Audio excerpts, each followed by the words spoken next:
Hello and welcome to the third episode of Abhivachan series in English in collaboration with Atlantic Films. We have been reading Ruskin Bond. According to me, Ruskin Bond is really a miraculous writer. He describes things, people, places in such few and beautiful words, simple words, that I think that's the miraculous thing about him. Today I'm going to read one of his stories, which is quite long. So I'm going to read some part of it. And the story's name is Escape from the Java. It was the Second World War. What the Javanese thought about the war is now hard for me to say, because I was only 9 at that time and knew very little of worldly matters. Most people knew they would be exchanging their Dutch rulers for Japanese rulers. But there were also many who spoke in terms of freedom for Java when the war was over. Our neighbor, Mr. Hartono, was one of those who looked ahead to a time when Java, Sumatra, and the other islands would make up one independent nation. He was a college professor and spoke Dutch, Chinese, Javanese, and a little English. His son, Sono. He was about of my age. He was the only boy I knew who could talk to me in English. And as a result, we spent a lot of time together. Our favorite pastime was flying kites in the park. But the bombing soon put an end to the kite flying. Air raid alerts sounded at all hours of the day and night. And although in the beginning most of the bombs fell near the dock, a couple of miles away from our house where we lived, we had to stay indoors. If the planes sounded very near, we dived under beds or tables. I don't remember if there were any trenches. Probably there hadn't been time for trench digging. And now there was time only for digging graves. Events had moved all too swiftly, and everyone, except of course of the Javanese, was anxious to get away from Java. "When are you going?" asked Sonu, as we sat on the veranda step in a pause between air raids. "I don't know," I said. "It all depends on my father." The following morning, I found Sonu in the garden.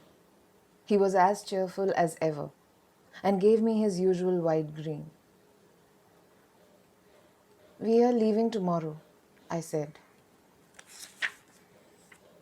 The grin left his face. "I'll be sad when you go," he said.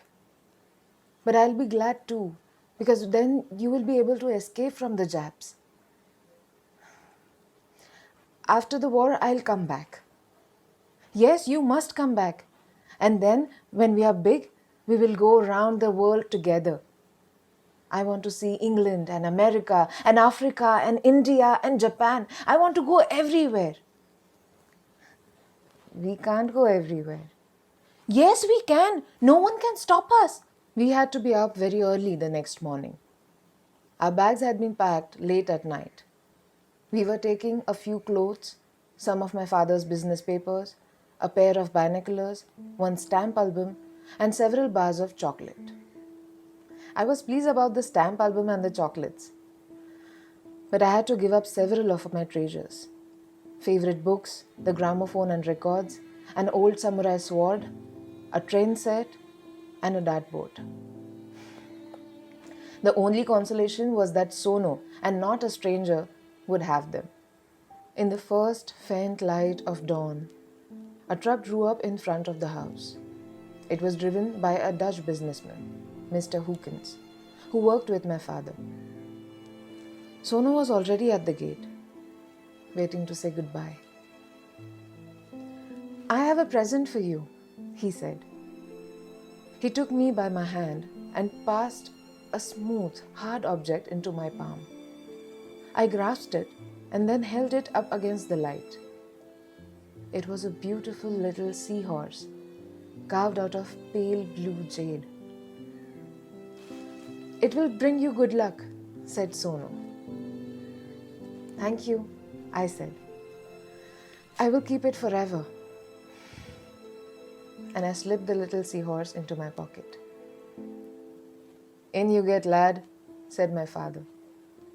And I got up on the front seat between him and Mr. Hookins. As the truck started up, I turned to wave to Sonu.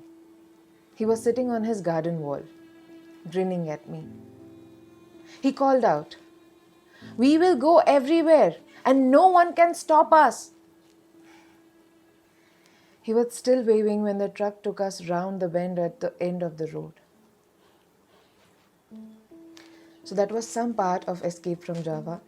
And for experiencing this entire journey, how did they go from Java? Did they actually escape? Where did they reach? How did they reach? And to enjoy all that journey, you have to read the story. For such lovely and interesting stories, let's meet up in the next episodes too. Till the time, bye-bye.